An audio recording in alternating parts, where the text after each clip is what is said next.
Personas, que viene de la palabra latín personae, que significa máscara del actor.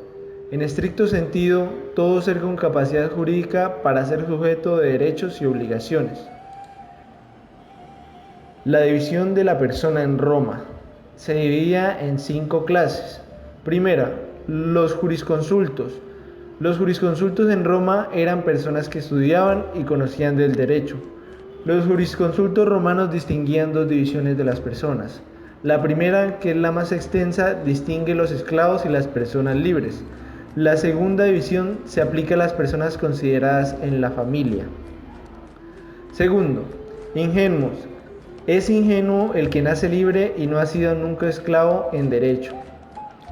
Libertinos. Los libertinos o libertos eran esclavos liberados. Cuarto, alieni iuris. El alieni iuris es una clasificación del derecho romano que es utilizada para referirse a aquellas personas que se hallan bajo el dominio, sujeción, yugo o posesión del otro. Es decir, es el individuo que se encuentra sometido, sujeto o reprimido a la patria potestad o poder de otro. Sue juris. Aquel individuo que en la época del Imperio Romano no estaba sometido, dominado o subyugado por la autoridad o mandato de otros, es decir, que no estaban bajo el dominio de la patria potestad de otro individuo en particular. Estatus de la persona en Roma. Se clasificaba de la siguiente manera: status libertatis. Eran los esclavos. Los esclavos hacían parte del patrimonio de una persona, ya que eran de su propiedad. Estos podían participar en la vida jurídica activa, pero siempre en nombre y a favor de su amo. Ellos podían adquirir su libertad por medio de un acto formal denominado manumisión, o ya sea que su tiempo de cautiverio finiquitara. Status civiatis. Era aquel que no fuera esclavo, es decir, una persona libre. Existían diferencias importantes entre las personas libres, ya que éstas podían no tener la ciudadanía romana. El ciudadano romano gozaba de todas las prerrogativas establecidas en las distintas leyes, el derecho civil, tanto en orden privado como público. La ciudadanía se podía adquirir por nacimiento o por causas posteriores a él.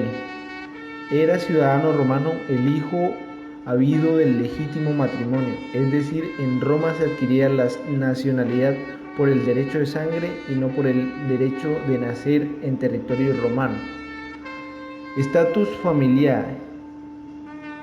En Roma se entiende por tal distinta posición en que un hombre libre y ciudadano puede encontrarse con una relación a determinada familia.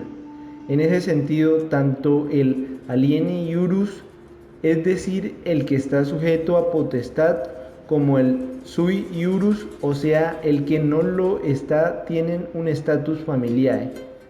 Pero solo el último goza de plena capacidad jurídica y puede ser titular de toda clase de derechos. Principio y fin de la persona en Roma.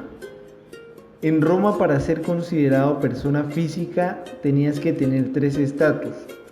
Status libertatis, ser libre; status civiatis, ser ciudadano; y status familiae, no estar bajo ninguna potestad. La falta de un estatus se le conocía como capitis deminutio. Según el derecho romano, una persona natural es un individuo humano con capacidad jurídica, y la capacidad jurídica está determinada por la libertad, la ciudadanía y el estado familiar. Si este es el caso, entonces la conclusión obvia es que mientras sea causada por desnutrición mayor, la muerte de una causa biológica o interna significa que una persona física se ha extinguido. Capacidad jurídica en la antigua Roma. En cuanto a la capacidad jurídica, es la aptitud para ser titular de derechos y obligaciones. Con plenitud, solo pater familias. Los hijos y esclavos, por estar sujetos a potestad, carecen de un patrimonio y no pueden ser titulares de relaciones jurídicas. La persona jurídica o moral, entes susceptibles de adquirir derechos y contraer obligaciones, que no son personas humanas o de existencia visibles. Los romanos, para caracterizarlas, decían que sustituyen o representan a las personas. Son agrupaciones de hombres y ordenaciones de bienes, fundaciones. También son municipios y curias, a los que la ley reconoce en esfera patrimonial condición de sujeto de derechos. Parentesco. El parentesco es el vínculo familiar que establece entre relaciones estables de afectividad y mutua correspondencia, entre grupos de personas que descienden de un ancestro en común y que produce efectos jurídicos. Estas relaciones de parentesco están definidas tanto por el ius civilis, cuando se basaban en la autoridad de pater familias, como por el ius naturalis, cuando se basaban en la consanguinidad. Las clases de parentesco en el derecho romano son 4. Parentesco por agnación, parentesco por cognación, parentesco por afinidad y parentesco por gentilidad. Matrimonio. En el digesto encontramos la definición del matrimonio efectuada por Modestino. La unión del hombre y la mujer, consorcio de toda la vida, comunicación de los derechos divino y humano. El matrimonio era monogámico y entre personas de sexo opuesto.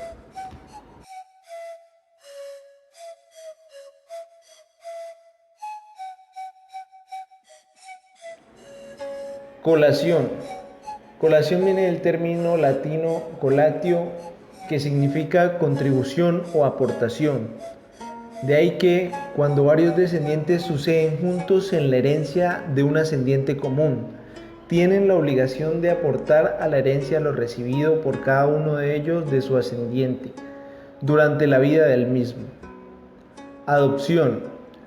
Esta constaba de la acción de prohijar un hijo o nieto por las vías legales de aquel entonces, como lo eran adoptio o adrogatio, los cuales no eran parientes naturales, convirtiéndose en un parentesco civil por la patria potestad, teniendo los mismos derechos que los naturales, siendo merecedores de herencias o patrimonios de la familia.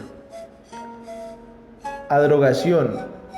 Era el nombre de uno de los modos de adopción usados en Roma, según que el adoptado era hijo de familia, alieni iurus, o salía de su familia natural, de cualquier manera que fuese, en otros términos, según fuera o no padre de familia, sui iurus, independientemente desde entonces de toda autoridad paterna. La filiación supone una relación jurídica entre los progenitores y su descendencia, tanto por lazo de sangre como por vínculos estrictamente jurídicos, y tanto por descendencia habida de matrimonio como fuera de matrimonio, lo que da lugar a diversas clases. La patria potestad. En el derecho romano, la patria potestad era el poder atribuido al padre de familia sobre los hijos nacidos de justas nupcias por legitimación o por adopción, y duraba toda la vida, no solo sobre la persona, sino también sobre su patrimonio. Para ejercitar la patria potestad era requisito ser romano. El pater familia era propietario de los hijos, tenía el derecho de la vida y muerte, podía venderlos, exponerlos, abandonarlos o entregarlos para reparar daños que éstos hubieran causado, castigarlos y matarlos según disponía la ley de las 12 tablas. El padre era propietario de sus hijos y de los bienes que éstos adquirían. Tutelas. La palabra tutela proviene del sustantivo tutelae, que significa protección o defensa. La tutela se utilizaba cuando alguna persona, por causa de su edad, necesitaba protección. Se clasificaban de la siguiente manera: la tutela testamentaria, que designaba por parte del pater familia. La dativa, que el magistrado asignaba la tutela a falta de parientes. La legal, cuando no existía tutela testamentaria, se buscaba al pariente más próximo. La perpetua, que las mujeres no tenían decisión sobre su matrimonio. La curatela se daba cuando una persona, por carecer de facultades, necesitaba protección. Se clasificaban de la siguiente manera: furiosi, persona con problemas mentales que se le asignaba un curador. Pródigo, quienes despilfarraban la herencia de la familia. Y los mayores de 14 y menores de 16 que no podían administrar sus bienes de manera correcta.